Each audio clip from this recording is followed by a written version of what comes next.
सो hi everyone, स्वागत है आपका अपने यूट्यूब चैनल एससीआई में। तो आज की इस वीडियो में हम देखने वाले हैं जो नीट 2023 का फिजिक्स का पेपर हुआ है उसके क्या क्वेश्चन रहा था, क्या लेवल था और क्वेश्चन का डिटेल सॉल्यूशन आपको प्रोवाइड किया जाएगा। इसके बाद आने वाली वीडियोस में आपको केमिस्ट्री का सॉल्यूशन प्रोवाइड किया जाएगा एंड बॉटनी बायोलॉजी का आपको आंसर की प्रोवाइड करी जाएगी। उसकी नेक्स्ट वीडियो में आने वाले में आपको एक्सपेक्टेड कट ऑफ क्या जाने वाली नीट के लिए डिटेल रैंक ऑफ कॉलेजेस आपको बताए जाएंगे।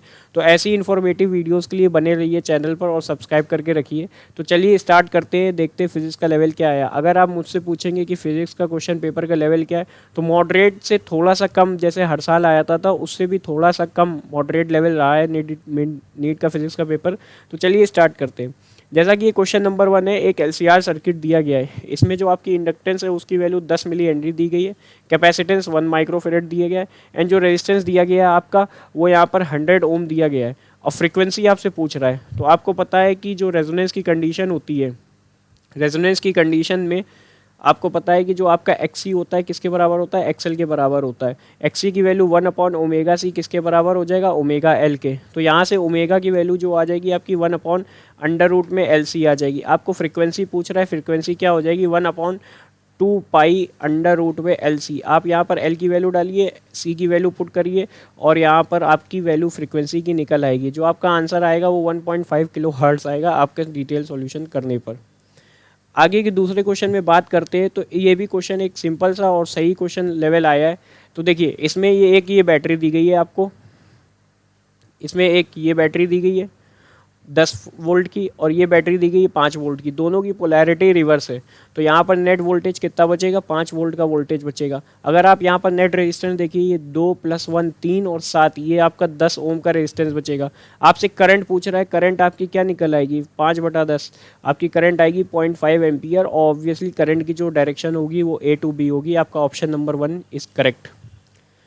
अगले क्वेश्चन की बात करते हैं, तो अगले क्वेश्चन में कह रहा है कि जो आपका गैल्वेनोमीटर है उसमें इस गैल्वेनोमीटर की जो रीडिंग है वहाँ पर ज़ीरो है, करंट ज़ीरो है।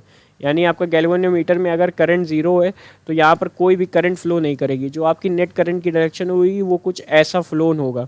तो यहाँ पर जैसे 10 वोल्ट है और ये पैरेलल में, तो वोल्टेज सेम होगा। इसके अक्रॉस भी कितना वोल्टेज होगा, 2 वोल्ट होगा। ये 10 वोल्ट है, नेट आपका इसके अक्रॉस कितना बचेगा, 8 वोल्ट का नेट बचेगा। अब यहाँ पर देखिए 4 ओम है, ये 2 का कितना है, 4 गुना है, ये 4th है। तो यहाँ पर अगर करंट को फ्लो कराना है तो यहाँ पर ये रेजिस्टेंस जो होगा वो इस रेजिस्टेंस का 1/4 होगा। तो 1/4 × 400 आपका 100 ओम का रेजिस्टेंस यहाँ पर आएगी वैल्यू। सिंपल सा क्वेश्चन था, सेकेंड ऑप्शन इज करेक्ट। अब देखिए ये केटीजी के ऊपर आपका क्वेश्चन आया है कि एक टेम्परेचर दे रहा है गैस का -50 डिग्री सेंटीग्रेड। ये जो गैस का टेम्परेचर -50 डिग्री सेंटीग्रेड है, तो आपसे पूछ रहा है कि आपका जो सिंक का टेम्परेचर है वो क्या होगा, नहीं सॉरी, आपका टेम्परेचर गैस का -50 डिग्री सेंटीग्रेड दिया गया है और आपकी आरएमएस स्पीड कह रहा है increase by 3 times. By 3 times का मतलब आप समझ रहे हैं, बाई का मतलब ये 4 गुनी हो जाएगी फाइनल जो आपकी वी आरएमएस होगी। अगर 2 होती तो 3V करते, और आपकी जो वी होती है वो डायरेक्टली प्रोपोर्शनल होती है √T के। ये आरएमएस का रिलेशन होता है। तो वी स्क्वायर डायरेक्टली प्रोपोर्शनल किसके होगा, T के। तो V1 इनिशियल V है, V इनिशियल क्या है V फाइनल क्या है 4V। और हमें टेम्परेचर -50 दिया गया और जितनी भी कैलकुलेशन होती केल्विन में होती, तो -50 + 273 करेंगे, केल्विन में चेंज कर ली गई। ये अपना इनिशियल टेम्परेचर हो गया। तो अब हम सीधा सीधा रिलेशन लगा देंगे, V initial upon V final किसके बराबर होगा, V स्क्वायर का इनिशियल अपॉन V स्क्वायर का फाइनल का, T इनिशियल अपॉन में T फाइनल। T फाइनल अपन को निकालना है, T इनिशियल पता है, V इनिशियल पता है, V फाइनल अपना कितना हो जाएगा 4V, V इनिशियल हो जाएगा V। सॉल्व कर लेंगे तो आपका आंसर आ जाएगा। तो अगले क्वेश्चन की बात करते हैं। अगला क्वेश्चन आपका रोटेशन के ऊपर दिया गया है। जैसा कि कह रहा है एक सॉलिड स्फीयर है, उसकी रेडियस ऑफ गायरेशन। अब पता है कि किसी भी सरफेस का मोमेंट ऑफ इनर्शिया किसी भी बॉडी का लिखना होता है, जनरल बॉडी के लिए हम लोग m² लिखते हैं। मान लिए सॉलिड स्फीयर के लिए कोई रेडियस ऑफ गायरेशन कुछ k1 होगी। k1 किसके डायरेक्टली प्रोपोर्शनल, k1 का स्क्वायर किसके डायरेक्टली प्रोपोर्शनल होगा, 2/5 के। और जो रेडियस ऑफ गायरेशन प्रोपोर्शनल है हॉलो स्फीयर के लिए वो k2, वो किसके प्रोपोर्शनल होगी, k2 का स्क्वायर 2/3 के। तो K1 किसके प्रोपोर्शनल हो जाएगा यहाँ पर √2/5 और K2 किसके प्रोपोर्शनल हो जाएगा यहाँ पर √2/3। हमें दोनों का रेशियो निकालना है, K1/K2 कर देंगे तो हम लोग की जो वैल्यू आएगी वो 3/5 आएगी। Option number 4 is correct. अब बात करते हैं अगला को जो क्वेश्चन दिया गया है वो आपका दिया गया है KTG के ऊपर। एक कह रहा है कार्नोट इंजन है जिसकी एफिशिएंसी 50% है। 50% का मतलब एफिशिएंसी क्या हो जाएगी, हाफ। और आपकी एफिशिएंसी का फॉर्मूला क्या होता है कार्नोट इंजन के लिए, 1 माइनस टी सोर्स अपॉन में टी सिंक, यही तो होता है। आपका सोर्स का टेम्परेचर 327 है डिग्री सेंटीग्रेड में, उसको हम लोग केल्विन में चेंज करेंगे तो 327 प्लस का 273, आपका जो सोर्स का टेम्परेचर है वो आपका निकल के आएगा 600 केल्विन। ये आपका सोर्स का टेम्परेचर निकल के आएगा। आपको एफिशिएंसी बतानी है, एफिशिएंसी को हाफ डालिए यहाँ पर और 1 माइनस टी सोर्स हो जाएगा आपका 600 अपॉन में टी सिंक। यहाँ से आप टी सिंक की वैल्यू कैलकुलेट कर सकते हैं आपकी 20, और फिर जो वैल्यू आएगी वो आपकी केल्विन में आएगी। आप उसको -273 करेंगे तो आपका डिग्री सेंटीग्रेड में चेंज हो जाएगा। आपका ऑप्शन नंबर 4 इज करेक्ट।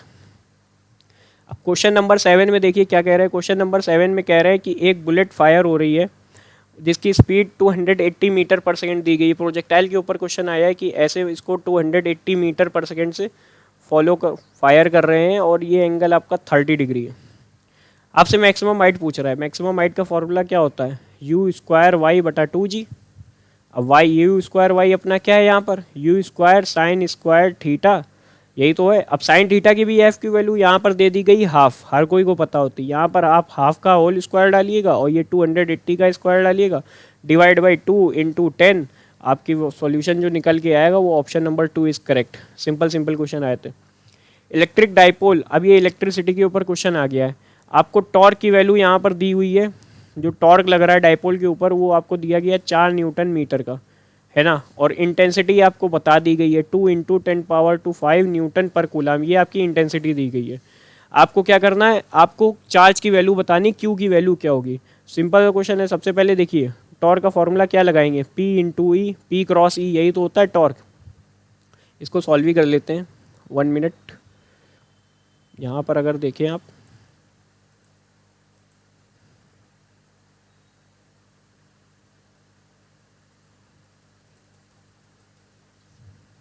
यहाँ पर देखिए टॉर्क को क्या लिखते हैं, टॉर्क को लिखते हैं पी ई साइन थीटा, ठीक है। साइन थीटा की वैल्यू आपको, थीटा की वैल्यू कितनी दी गई 30 डिग्री, तो ये हो जाएगा पी ई साइन 30 की वैल्यू कितनी हो जाएगी हाफ। ई की वैल्यू आपको दी गई 2 इंटू 10⁵, 2 से 2 आपका कैंसिल हो जाएगा, पी की वैल्यू आपकी निकल आएगी। और टॉर्क की वैल्यू आपको यहाँ पर पहले कितनी बता दी गई 4, तो पी की वैल्यू आपकी निकल आएगी 4 इंटू 10⁻²⁻5, यही तो निकलेगी आपकी पी की वैल्यू। अब पी को क्या लिखेंगे हम लोग, क्यू इंटू लेंथ। लेंथ आपको 2 सेंटीमीटर दी गई है, उसको मीटर में चेंज कर लीजिएगा। आप चार्ज की वैल्यू ईजिली निकाल सकते हैं, आपकी चार्ज की वैल्यू निकल के आ जाएगी। जो चार्ज निकलेगा वो आपका 2 माइक्रो कूलम निकलेगा। आप ऑप्शन मैच कर लीजिएगा। अब ये देखिए ऑप्टिकल रेडिएशन इनटू इलेक्ट्रिसिटी, ये आपका सेमीकंडक्टर के ऊपर आया है। Photovoltaic cell can convert optical radiation electricity, हाँ बिल्कुल सही, option number 1 is correct. Theory based question है। Zener diode is design to operate under reverse bias, हाँ बिल्कुल सही है। जनरल डायोड जो होता है अपना, वो रिवर्स बायस कंडीशन के लिए ऑपरेट करने के लिए डिज़ाइन करते हैं, यानी ऑप्शन नंबर 4 इज करेक्ट। दोनों स्टेटमेंट सही है।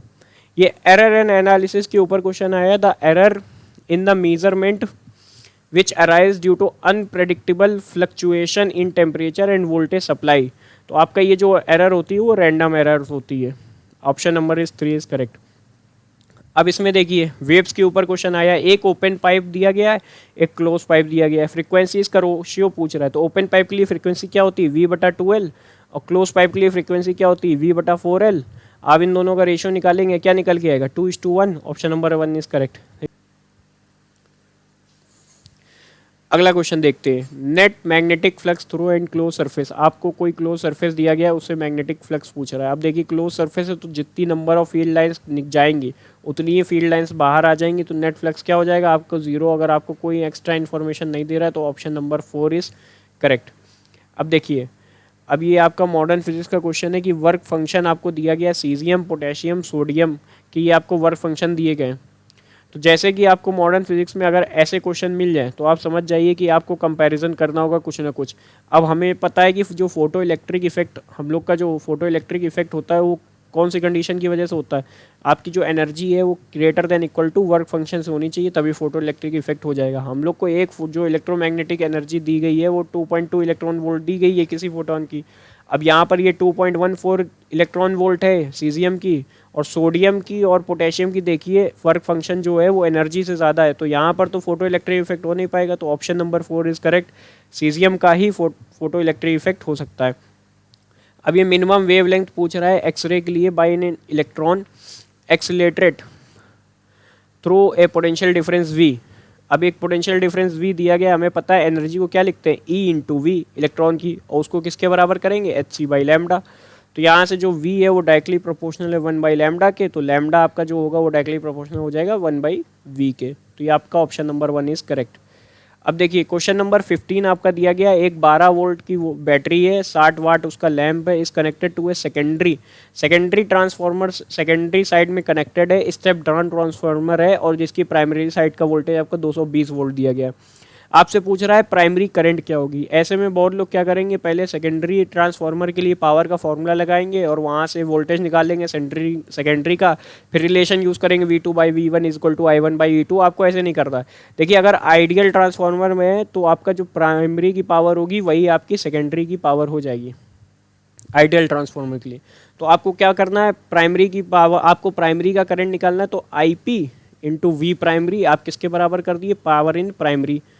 अभी आपकी करंट इन प्राइमरी कितनी है, करंट इन प्राइमरी निकालनी है, पोटेंशियल इन प्राइमरी आपको दिया गया 220 वोल्ट, पावर इन प्राइमरी कितनी है आपकी 60, तो यहाँ से करंट इन प्राइमरी कितनी हो जाएगी 60 अपॉन में 220। इसको सॉल्व करेंगे आपका ऑप्शन नंबर 4.27 एम्पियर निकल के आएगा। अब ये कह रहा है आपका, ये देखिए क्रिटिकल एंगल के ऊपर आया है, a light travel x distance in time t1 in air and 10x distance in time t2 in an other denser medium. अब हम क्रिटिकल एंगल पूछ रहे क्या होगा। अगर हम क्रिटिकल एंगल की बात करें तो क्रिटिकल एंगल अपना क्या होता है, velocity in denser medium upon में वेलोसिटी इन रेयर मीडियम, ये क्रिटिकल एंगल होता है। तो यहाँ से साइन थीटा सी को अगर हम लिखेंगे, डेंसर मीडियम की वेलोसिटी को क्या लिखेंगे, टाइम कितना लग रहा है, डिस्टेंस क्या है 10x, और टाइम कितना लग रहा है t2, तो 10x divide by t2 upon में रेयर मीडियम के लिए देखेंगे तो डिस्टेंस क्या चल रहा है x, और टाइम कितना लग रहा है t1, तो x अपॉन में t1, तो ये हो जाएगा आपका 10t1 अपॉन में t2 साइन इनवर्स। तो ये आपका ऑप्शन नंबर 3 करेक्ट हो जाएगा। अब आगे देखिए, एरर एंड एनालिसिस का क्वेश्चन दिया गया है, आपको डेंसिटी नियरली पूछ रहा है। एरर एंड एनालिसिस का सिंपल सा क्वेश्चन है, ये आप खुद सॉल्व कर सकते हैं। 1.6% इसकी एरर आएगी, निकल के आएगी, जो भी आपको मेजरमेंट डेंसिटी पूछ रहा है। Option number 2 is correct. अब ये एक अच्छा सा क्वेश्चन दिया गया है, 1 मिनट, ये आपका यंग डबल स्लिट के ऊपर क्वेश्चन दिया गया है। If screen is moved away from the plane of slits angular separation of the fringes remains constant. अब स्क्रीन की इसमें डी की बात कर रहा है, लेकिन आप देखिए एंगुलर के लिए जो सेपरेशन को हम लोग लिखते हैं वो लैम्डा बाई डी लिखते हैं। इसमें कैपिटल डी का तो कोई वैल्यू ही नहीं आती है, कोई फॉर्म ही नहीं आता, तो इस पर डिपेंड ही नहीं करेगा, ये कैसा रहेगा, कांस्टेंट ही रहेगा। बिल्कुल सही है पहला स्टेटमेंट। अब दूसरे स्टेटमेंट के लिए कह रहा है कि if monochromatic source is replaced by another monochromatic source of larger wavelength angular separation fringes decreases. एक सोर्स को दूसरे सोर्स से अगर हम रिप्लेस कर रहे हैं, एंगुलर सेपरेशन फ्रिंजेस का है जो डिक्रीज होगा, ये गलत चीज़ है। आपका स्टेटमेंट नंबर 2 फॉल्स है, थ्योरेटिकल क्वेश्चन है, आपका ऑप्शन नंबर 2 इज करेक्ट। अब बात करते हैं, ये देखिए आपका हाफ लाइफ के ऊपर, न्यूक्लियाई के ऊपर से ये क्वेश्चन आया हुआ है। आपसे कह रहा है कोई रेडियो एक्टिव सब्सटेंस है, उसकी हाफ लाइफ 20 मिनट बता रहा है। How much time to activity of drop 1/16, 1/16 हो रहा है इनिशियल वैल्यू का, तो यानी कितना गुना हो रहा है 2 की पावर 4। तो एक बार टाइम ड्रॉप होने में, हाफ होने में 20 मिनट लग रहा है, तो 2 की पावर 4 4 गुना होने में कितना लगेगा, 80 मिनट लगेगा।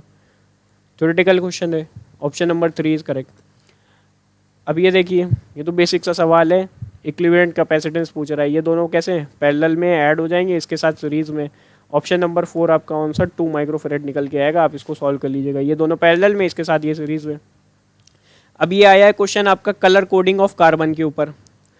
कलर कोडिंग ऑफ कार्बन के ऊपर ये जो आपके दे रहा है कलर कोड, वो दे रहा है 22,000 ±5% की एरर, तो लगभग ये क्या हो गया 22 × 10⁻3। अब आपको पता होगी table baby Roy have great wife in Britain, ये वाली जो आपको टेबल पता होगी उसके अकॉर्डिंग 3 कहाँ आता, ऑरेंज वाले में आता। ऑप्शन नंबर 2 इज़ करेक्ट, देख के करने वाला है। अब आपका कह रहा है कि एक AC सोर्स दिया गया, उसको कैपेसिटर से ज्वाइन कर रहे हैं, तो due to decrease in operating frequency, तो डिस्प्लेसमेंट करंट के बारे में पूछ रहा है। अब जैसा कि जानते हैं ये AC सोर्स है, यहाँ पर क्या होगा I डिस्प्लेसमेंट करंट होगा, और यहाँ पर क्या होगा I कैपेसिटेंस। अब AC सोर्स के मतलब मसले में IC जो होगा वो आपका ID के बराबर होगा। IC को अगर आप ID के बराबर करेंगे तो ID को यहाँ से लिखेंगे क्या, V अपॉन में omega C, V upon XC sorry, तो XC क्या होता है अपना 1 अपॉन ओमेगा सी, तो V ओमेगा सी ऊपर की तरफ आ जाएगा। अब ओमेगा किस पर डिपेंड करता है, डायरेक्टली प्रोपोर्शनल होता है फ्रीक्वेंसी के। अगर आप फ्रीक्वेंसी को कम करेंगे ओमेगा की वैल्यू कम होगी, ओमेगा की वैल्यू कम होगी तो डिस्प्लेसमेंट करंट कम होगा। Option number 2 is correct. अब क्वेश्चन नंबर 23 में कह रहे हैं a vehicle travels half of distance by speed v, remaining distance with speed 2v। Average speed आपसे पूछे तो v एवरेज का आप सीधे सीधे फॉर्मूला लगा देंगे 2 into V into 2v upon में total velocity 3v। Option number 2 आपका आ जाएगा 4v/3। अब आपसे कह रहा है क्वेश्चन नंबर 24 में the amount of energy required to form a soap bubble of radius आपको कितनी दी गई है, 2 सेंटीमीटर। रेडियस आप मीटर में चेंज कर लीजिएगा क्योंकि आपको जूल में आंसर देना है। आपको सरफेस टेंशन सिग्मा की वैल्यू दी गई है 0.03 न्यूटन पर मीटर, न्यूटन पर मीटर आपको ये वैल्यू दी गई। आपसे एनर्जी पूछा है सोप बबल की। अब यहाँ पर लोग गलती क्या करते हैं, वो डायरेक्ट सिग्मा इंटू ए कर देते हैं, यानी सिग्मा इंटू 4πr²। वो कहेंगे कि सिग्मा की वैल्यू पता है, सरफेस टेंशन की वैल्यू पता है, आर की वैल्यू पता है, लेकिन सोप बबल में क्या होता है, लेयर जो होती है वो आपकी सोप बबल की डबल लेयर होती है। डबल लेयर में आपकी एनर्जी कैसी हो जाएगी, डबल। आपको 2 से और बाहर मल्टीप्लाई करके रखना है, बाकी आपका आंसर निकल आएगा। आपका जो यहाँ पर आंसर आएगा वो 3.01 10⁻⁻⁴ जूल आएगा। आप सॉल्व कर लीजिएगा। अब देख रहे हैं आपको कैसे शॉर्ट ट्रिक लगा लगा के क्वेश्चन हो रहे हैं एक एक लाइन में। The venturimeter works on. अब ये क्वेश्चन किसी को सिर्फ टॉपिक के नेम पता होंगे तो वो भी कर लेगा। अब वेंट्रीमीटर आपका कहाँ से रिलेटेड होता है, लिक्विड चैप्टर से रिलेटेड होता है। अब किसी को पता है हाइगन प्रिंसिपल का तो कोई मतलब ही नहीं आएगा, वेव ऑप्टिक्स लग रही है यहाँ पर, तो ये ऑप्शन गलत हो गया। प्रिंसिपल ऑफ परपेंडिकुलर एक्सिस और पैरेलल एक्सिस ये तो आपके रोटेशन में नाम आते, तो यहीं से गलत हो गया। अगर किसी को कॉन्सेप्ट भी नहीं पता होगा तब भी उसको एक ही ऑप्शन बच रहा है, बर्नौलीज प्रिंसिपल, तो यहाँ से भी सही कर सकता है।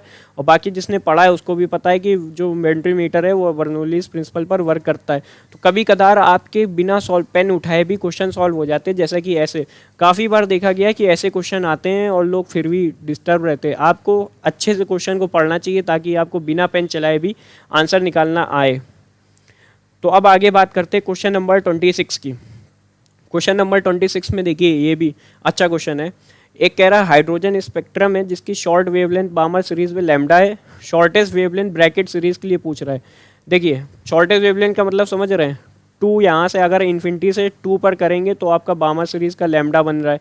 अगर हमें ब्रैकेट सीरीज का चाहिए तो इन्फिनिटी से हमें ब्रैकेट सीरीज कहाँ 4 पर कराना है ट्रांजिशन, तो आपका जो वेवलेंथ बचेगी वो 4 लैम्डा के अकॉर्डिंग बचेगी। कहोगे कैसे लिख दिया, आप देखिए 4 का यहाँ पर स्क्वायर करेंगे क्या होगा 16, 2 का स्क्वायर करेंगे यहाँ पर क्या बनेगा 4, किसके अकॉर्डिंग बन रहा है 4 गुना हो रहा है, यहाँ पर 4 गुना स्क्वायर हो रहा है, ये 4 का 4 4 जा 4 इंटू 4 आपका 16 आता है, ये 4 गुना हो रहा है, तो यानी जो वेवलेंथ है वो भी आपकी 4 गुना होगी, तो आपका 4 लैम्डा आंसर होगा।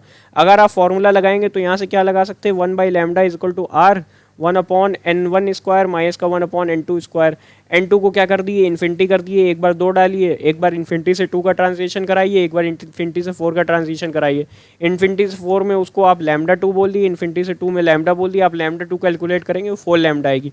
तो ये था आपका लॉन्ग मेथड करने का। शॉर्ट ट्रिक आपकी क्या थी, आपने देखा कि बामर सीरीज के लिए क्या करना है 2 पे ट्रांजिशन कराना है, तो इन्फिनिटी से 2 पे कराया लैम्डा, और आपकी जो ब्रैकेट सीरीज थी उसकी इन्फिनिटी से 4 पर ट्रांजिशन कराइए, तो आप देख रहे हैं कि 4 गुना हो रहा है, तो आपकी जो वेवलेंथ होगी वो भी 4 गुना होगी, 4 लैम्डा होगी। डायरेक्टली आप यहाँ से कर सकते हैं।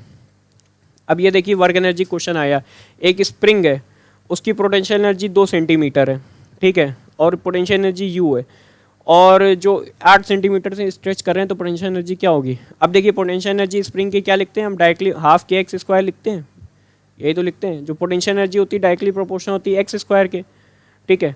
अब पोटेंशियल यहाँ पर क्या हो रहा है 2 की चाहिए 8 हो रहा है, तो यानी 4 टाइम्स हो रही है, जो एक्सटेंशन है आपका वो कितने टाइम्स हो रहा है 4 टाइम्स हो रहा है। तो जो पोटेंशियल एनर्जी फाइनल होगी वो कैसी हो जाएगी 4x का होल स्क्वायर हो जाएगी, तो यानी आपकी 16 टाइम्स आ जाएगी पोटेंशियल एनर्जी। देखिए ये कोई फॉर्मूला लगाने की ज़रूरत नहीं है, लोग क्या करेंगे पहले हाफ kx² लिखेंगे, फिर u की वैल्यू कुछ u डालेंगे, फिर यहाँ पर 2 डालेंगे, फिर यहाँ से k की वैल्यू कैलकुलेट करेंगे, फिर वही को x की वैल्यू 8 डालेंगे, फिर वहाँ से वहाँ पे बात डाल के पोटेंशियल एनर्जी निकालेंगे। डायरेक्ट ऑब्जर्वेशन दिख रहा है कि पोटेंशियल एनर्जी जो है आपकी वो x² के डायरेक्टली प्रोपोर्शनल है, तो x अगर 4 गुना हो रहा है तो पोटेंशियल एनर्जी 16 गुना हो जाएगी। सिंपल सा क्वेश्चन था। अब ये देखिए रेक्टिफायर के ऊपर क्वेश्चन आया है। A full wave rectifier circuit consists two PN junction diode, a center tap transformer, capacitor, and a load resistance. Which of these communication remove the AC ripple and rectified output? आपको AC का ripple effect and rectified output को remove करना है, तो आपका capacitor का जो combination होता है वो रिमूव कर देता है। अब देखिए question number 29, the magnetic energy stored in an inductor having inductance 4 micro Henry carrying a current of 2 ampere. Current दिया गया है 2 एम्पियर, इंडक्टेंस आपको दी गई है 4 माइक्रो हेनरी, एनर्जी पूछ रहा है, एनर्जी क्या हो जाएगी, हाफ की हाफ एल आई स्क्वायर, उठा के वैल्यू रख दीजिएगा, आपकी एनर्जी निकल आएगी। Option number 3 is correct. आगे बढ़ते हैं क्वेश्चन नंबर 30। देखिए आपका integral E dot D S, ये क्या होता है, बेसिकली फ्लक्स होता है आपका, टोटल फ्लक्स किसी सरफेस पर। ये आपको जीरो दिया गया है, फ्लक्स जीरो दिया गया है, यानी जो फील्ड लाइंस होगी इंटरिंग और वो आउटर इंटरिंग लाइन किसके बराबर हो जाएगी भाई, ये कोई सरफेस है, इस पर आपका अगर फ्लक्स जीरो है तो जितनी नंबर ऑफ फील्ड लाइंस जा रही हैं उतनी नंबर ऑफ फील्ड लाइंस बाहर निकलेंगी, तभी तो कैंसिल हो पाएंगी। तो आपका ऑप्शन नंबर 4 सही हो जाएगा यहाँ पर। ये थे आपके कुछ अच्छे क्वेश्चन जो यहाँ पर नीट पर आए हुए थे। अब आप आगे देख सकते हैं, ये football player moving southward and suddenly turns eastward with the same speed to appoint an opponent, the force that acts on a player while turning. ये काइनेमेटिक्स ऑफ फोर्स के ऊपर क्वेश्चन आया, आपका ऑप्शन नंबर 2 सही हो जाएगा। इस पर आपका आंसर 2 होगा। Let a wire be suspended from a ceiling rigid and stretched by a W attached to it free. The longitudinal stress at any point of cross sectional area, आपका stress strain के ऊपर है, option number A correct होगा। Angular acceleration of a body moving along circumference of a circle, आपका angular acceleration पूछ रहा है body का जो कि एक सर्कुलर के ऊपर मूव कर रहा है, तो ये भी आप आराम से निकाल सकते हैं, rotation along the axis of rotation होगा। भाई आपका एंगुलर एक्सेलरेशन पूछ रहा है, कोई बॉडी है वो सर्कल की सर्कमफ्रेंस पर घूम रही है ऐसे, तो आपसे एंगुलर एक्सेलरेशन पूछ रहा है, तो एक्सिस ऑफ रोटेशन के अलोंग होगा, आपका एंगुलर जो एक्सेलरेशन होगा वो एक्सिस ऑफ रोटेशन के अलोंग होगा। ऐसे तो घूमेगा तो एंगुलर एक्सेलरेशन भी आपका अल्फा इसी के अबाउट मिलेगा। ऑप्शन नंबर 3 इज करेक्ट है। अब ये इलेक्ट्रोमैग्नेटिक के ऊपर question number 34, electromagnetic wave travelling free space electric field आपकी दी गई है, वेव के ऊपर क्वेश्चन आया है। सिंपली फार्मूला बेस्ड क्वेश्चन है, आपको एम्पलीट्यूड का फार्मूला, जो ये एम्पलीट्यूड है और ये 48 वोल्ट मीटर है, एम्पलीट्यूड ऑसिलेटिंग मैग्नेटिक फील्ड का आपसे पूछ रहा है, फार्मूला लग के आपका जो आंसर बनेगा वो आंसर नंबर 2 होगा आपका। अब ये इसमें कह रहा है कि जो आपकी दो बॉडीज़ हैं, एक का मास m है और एक का मास 9m है, एक का मास m है एक का मास 9m है, और ये प्लेस्ड हैं, और इनके बीच की डिस्टेंस अगर हम r मान लें तो ये कितना हो जाएगा आपका r/4 हो जाएगा, ये आपका 3r/4 हो जाएगा। सॉल्व करेंगे, आपको क्या पूछ रहा है, on the line bodies gravitational field पूछ रहा है, इक्वल 0 विल बी, तो यहाँ पे आपका ऑप्शन नंबर 2 निकल आएगा जिस पर ग्रेविटेशनल फील्ड 0 होगी। सॉल्व करके आप आसानी से निकाल सकते हैं, बेसिक क्वेश्चन है ग्रेविटेशन का। ये इसके ऊपर in the figure shown in what is the equivalent focal length. अब हम क्या करेंगे, यहाँ से कोई भी लाइट रे डालेंगे, इक्विवेलेंट फोकल लेंथ निकालना है। इसमें देखिए आर की वैल्यू क्या मानेंगे, इनफाइनाइट डालेंगे, तो हम 4 बार फॉर्मूला लगाना पड़ेगा, 4 टाइम्स जो लेंस मेकर फॉर्मूला है वो लगाना पड़ेगा। वो कैसे लगाएंगे, देखिए यहाँ पे हम लिखेंगे इस रेडियस इसकी क्या मानेंगे, इन्फिनिटी, इस वाले सरफेस की क्या मानेंगे, रेडियस इन्फिनिटी। ये 20 है, ये रेडियस कितनी गई है 20 शायद, और ये रेडियस कितनी दी गई है 20, तो इसकी रेडियस को हम क्या मानेंगे, पॉजिटिव रेडियस मानेंगे, इसकी रेडियस को क्या मानेंगे, हम नेगेटिव रेडियस मानेंगे। तो यहाँ पर जब फॉर्मूला लगाएंगे हम क्या लिखेंगे, जो हम लोग का एफ इक्विवेलेंट है, 1 सेकेंड, एफ इक्विवेलेंट है, वहाँ पर फॉर्मूला लगाएंगे तो ये जो एफ इक्विवेलेंट पी इक्विवेलेंट जो आएगा अपना वो R2 μ2 माइनस μ1 अपॉन आर, ये हम फॉर्मूला 4 बार लगाएंगे। कैसे लगाएंगे, देखिए यहाँ का क्या है, refractive index 1.6 minus 1 upon infinity, ये इस सरफेस का है। अब इस सरफेस का लिखेंगे, क्या लिखेंगे, लेंस के अंदर का कितना है रिफ्रैक्टिव इंडेक्स 1.5 माइनस 1.6 अपॉन में 20, प्लस ये जो आपका तीसरा सरफेस है यहाँ से यहाँ का ट्रांजिशन लगाएंगे तो क्या लिखेंगे 1.6 माइनस 1.5 अपॉन में माइनस 20। भाई ये कैसा है, इसको हम माइनस मानेंगे, और फिर ये जो फाइनल है उसको क्या लिखेंगे, प्लस का 1 माइनस 1.6 अपॉन में इन्फिनिटी। सॉल्व करने के बाद आपको इसका आंसर पता लग जाएगा, जो एफ एक्सटर्नल निकलेगी आपकी 100 सेंटीमीटर निकलेगी। Option number 2 is correct. ये जो निकाली आपकी पी इक्विवेलेंट निकाली, एफ इक्विवेलेंट इसके बाद आपकी निकल आएगी आराम से, तो आप इसको कर सकते हैं। अब ये क्वेश्चन नंबर जैसा कि आपका दिया गया है 37, calculate the maximum acceleration of a moving car so that body lying on a floor remains stationary. एक कोई कार मूव कर रही है, बेसिक सा क्वेश्चन है, वी की वेलोसिटी से। कोफिशिएंट ऑफ फ्रिक्शन पूछ रहा है फ्लोर का, coefficient of friction between body and floor mu दिया गया, आपसे एक्सेलरेशन पूछ रहा है। अब भाई ये म्यू आर जी किसके, म्यू एम जी किसके बराबर होगा, फ्रिक्शन के लिए। Calculate the maximum acceleration of a moving car so that lying on a floor of car remains stationary. तो कोफिशिएंट ऑफ फ्रिक्शन बिटवीन, आपकी एक कार मूव कर रही है तो mu m g, mu N किसके बराबर होगा, आपकी एम इंटू ए। फ्रिक्शन क्या प्रोवाइड करेगा, एक्सेलरेशन प्रोवाइड करेगा, तो म्यू एम जी किसके बराबर हो जाएगा, एम इंटू ए के बराबर हो जाएगा। एम से एम कैंसिल हो जाएगा, एक्सेलरेशन आपकी आ जाएगी म्यू इंटू जी, वैल्यू पुट कर दीजिएगा, आपका आंसर ऑप्शन नंबर 2 इस करेक्ट निकल के आ जाएगा। अब ये भी ग्रेविटेशन के ऊपर क्वेश्चन आया है, सैटेलाइट के ऊपर जो टाइम पीरियड होता है डायरेक्टली प्रोपोर्शनल होता है किसके, टी स्क्वायर के डायरेक्टली प्रोपोर्शनल होता है आपकी, सॉरी टाइम पीरियड जो होता है, हाँ क्या कह रहा है, a satellite is orbiting just above the surface of the earth with time period T if D is the density of earth and G is gravitational constant the quantity is represent, आपकी time period represent करेगी। ये भी simple सा question है, आप solve कर सकते हैं। अब ये देखिए, ये एसएचएम का क्वेश्चन है, काफ़ी ग्राफ के ऊपर एसएचएम के क्वेश्चन बनते हैं, कैसे करेंगे, एक्स टी ग्राफ है, ये अच्छा क्वेश्चन है। T is equal to 2 second पर आपका एक्सेलरेशन पूछ रहा है, ये आपका 2 सेकेंड है, 2 सेकेंड पर ये एक्स की वैल्यू क्या दी गई है आपको 1। एक्सेलरेशन क्या होता है, as a function of x minus का ओमेगा स्क्वायर एक्स।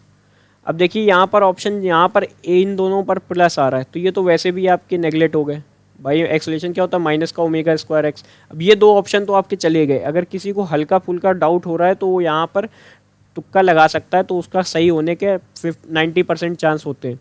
अब ये माइनस को ओमेगा स्क्वायर एक्स है, अब हमें एक्स की वैल्यू क्या पता है, यहाँ पर एक्स की वैल्यू यहाँ पर 1 पता है, टी इजक्वल टू 2 सेकेंड पर। अब हमें ओमेगा की नहीं वैल्यू नहीं पता है। अब ये देखिए 1 टाइम पीरियड की वैल्यू यहाँ पर कितनी दी गई, 8, टाइम पीरियड क्या है 8, इसको क्या लिखेंगे 2 पाई बाई ओमेगा, ओमेगा की वैल्यू क्या आ जाएगी पाई बाई 4। यहाँ से उठा के आप ओमेगा की वैल्यू वहाँ पर डालेंगे तो ये कितना हो जाएगा, एक्सेलरेशन आपका निकलेगा पाई बाई 4 का होल स्क्वायर इंटू 1 माइनस का, तो ये आ जाएगा माइनस का पाई स्क्वायर बाई 16 मीटर पर सेकेंड स्क्वायर, ये आपका एक्सेलरेशन आ जाएगा। Option number 3 is correct. तो ऐसे ही ये कुछ सवाल थे नीट के, जो कि आपके कितने 39 क्वेश्चन सॉल्यूशन दिखाया है, उसके बाद वाली भी आपके बेसिक से क्वेश्चन है, इसका आप सॉल्यूशन कर सकते हैं। मैं इसके आंसर बता रहा हूँ। जो आपका 40 नंबर का क्वेश्चन है उसका आंसर है आपका 1, ऑप्शन नंबर 1 इज करेक्ट।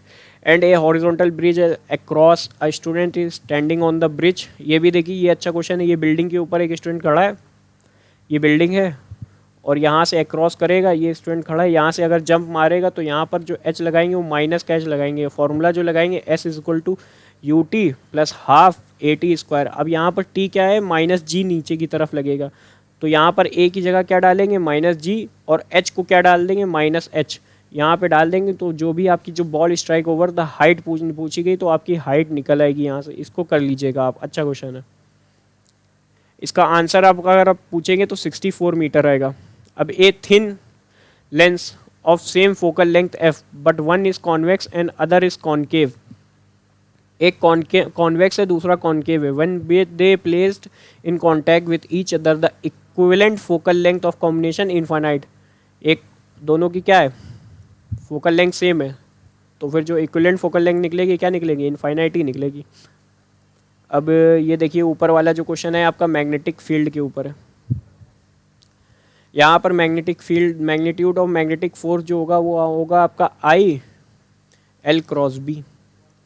अब यहाँ पर क्रॉस करेंगे तो लेंथ आपकी क्या है, एक्स एक्सिस में लेंथ कुछ एल आई कैब होगी, आई से आई अगर आप क्रॉस प्रोडक्ट लेंगे वो तो वैसे भी कट जाएगा, इसका अंडर रूट लेंगे 16 + 9 तो आपका 5 वैसे भी आएगा, मल्टीप्लिकेशन करके सीधा फॉर्मूला लगा के सॉल्व कर लिएगा, मैग्नेटिक फोर्स निकल आएगा आपका 5 I L.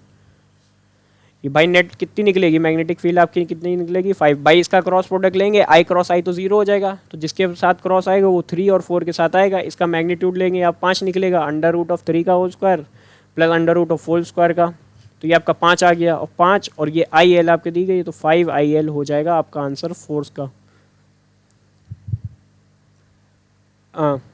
A bullet from a gun is fired on a rectangular, 1 second, a bullet from a gun is fired on a rectangular wooden block with a velocity of u. एक कोई rectangular wooden block है, u की velocity से bullet fire होती है।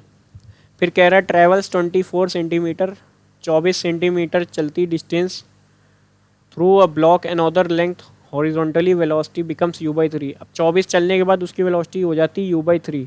फिर कह रहा है x चलेगी, फिर वेलोसिटी हो जाएगी उसकी 0। तो आपसे x की वैल्यू पूछ रहा है, तो यहाँ से यहाँ के बीच में आप थर्ड इक्वेशन ऑफ मोशन लगा दिए और यहाँ से यहाँ के बीच में यहाँ पर लगाएंगे, आपका रिटार्डेशन पीछे की तरफ लगेगा। तो आपका क्या हो जाएगा, u by 3 का whole square is equal to u square minus का 2 इंटू ए इंटू 24। एस को हम बोल रहे हैं 24। दूसरे वाले के लिए लगाएंगे तो 0 का whole square is equal to यहाँ से कितने पे चल रहा था, u by 3 का होल स्क्वायर माइनस का 2 इंटू ए इंटू एक्स। दोनों को डिवाइड कर दिएगा, आपकी एक्स की वैल्यू 27 सेंटीमीटर निकल के आ जाएगी। ये आपका क्वेश्चन नंबर 45 है। Resistance of platinum wire at 0 degree centigrade is 2 ohm, 6.8 ohm at 80 degree centigrade. और कोफिशिएंट ऑफ रेजिस्टेंस पूछा R is equal to R not 1 plus alpha delta T का आप ये फॉर्मूला लगा दिएगा, आपकी वैल्यू निकल के आ जाएगी। Option number 2 is correct. अब ये कह रहा है एक electric dipole displays in a figure, तो आपसे नेट इलेक्ट्रिक पोटेंशियल पूछा है डाइपोल की वजह से। सिंपल सा क्वेश्चन है आपका इलेक्ट्रो का, ये भी क्वेश्चन आपका कोई हैवी नहीं है, हो जाएगा 100 वैल्यू। सॉरी, ऊपर वाला कौन सा क्वेश्चन था आपका, इसका जो आंसर निकल के आएगा 3a/8 KQ निकल के आएगा, answer number 4। 10 resistance each of resistance R is connected series to a battery E and negligible internal resistance. Those who are connected in parallel to the same battery, the current is increased the n times the value of n is 10 resistance रख रहे हैं तो n जो होगा वो आपका 10 times होगा resistance के, तो आपकी वैल्यू 100 निकलेगी। करंट की जो वैल्यू निकलेगी वो आपकी 100 निकलेगी। Option number 1 is correct. Simple सा क्वेश्चन था। A very long conducting wire is bent in a semi-circular form shape of A into B. The magnetic field at point P is steady current. यहाँ पर इसके semi circular wire की वजह से आपको magnetic field बतानी है। सिंपल सा क्वेश्चन है, कुछ खास करना नहीं है आपका। ऑप्शन नंबर 2 इज करेक्ट, करके देखिएगा आप, बेसिक सा बोर्ड का क्वेश्चन है ये। द नेट इम्पिडेंस, इसमें आपसे इम्पिडेंस पूछ रहा है, इसको भी आप सॉल्व कर सकते हैं खुद ही। इसका ऑप्शन नंबर 2 इसका आंसर होगा 5√5। इसमें इंडक्टर दिया गया, रेजिस्टेंस दिया गया, कैपेसिटेंस दिया गया, जेड की वैल्यू पूछ रहा है, आप जेड की वैल्यू निकाल दिएगा भाई। रेजिस्टेंस के लिए ग्राफ ये होगा और आपका ये होगा कैपेसिटेंस के लिए, और ये होगा आपका कैपेसिटेंस के लिए, ये होगा आपके इंडक्टेंस के लिए। जेड की वैल्यू निकाल दिएगा, आपका बेसिक फॉर्मूला लग जाएगा, अल्टरनेटिंग करंट से सॉल्व हो जाएगा। ये थे आपके कुछ क्वेश्चन जो कि आपके नीट 2023 में आए गए थे। अगर मैं लेवल की बात करूं, ओवरऑल जो लेवल रहा है आपका मॉडरेट से थोड़ा नीचे रहा है। मॉडरेट से इजी के बीच में आपका जो लेवल लाई करता है वो आपका मॉडरेट से इजी के बीच में रहा है। थोड़ी सी प्रैक्टिस से आप अच्छे से क्वेश्चन कर सकते हैं।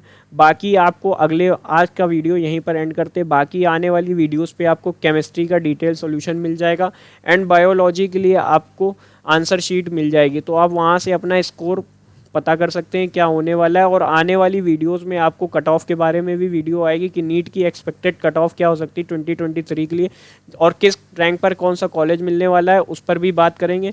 तो ऐसे ही इन्फॉर्मेटिव वीडियो के लिए बने रहिए हम लोग के साथ, और लाइक शेयर एंड सब्सक्राइब ज़रूर करिए अपने चैनल को, SCI एलिकर को। तो आज के लिए इतना ही, पढ़ाई करते रहे। All the very best, thank you.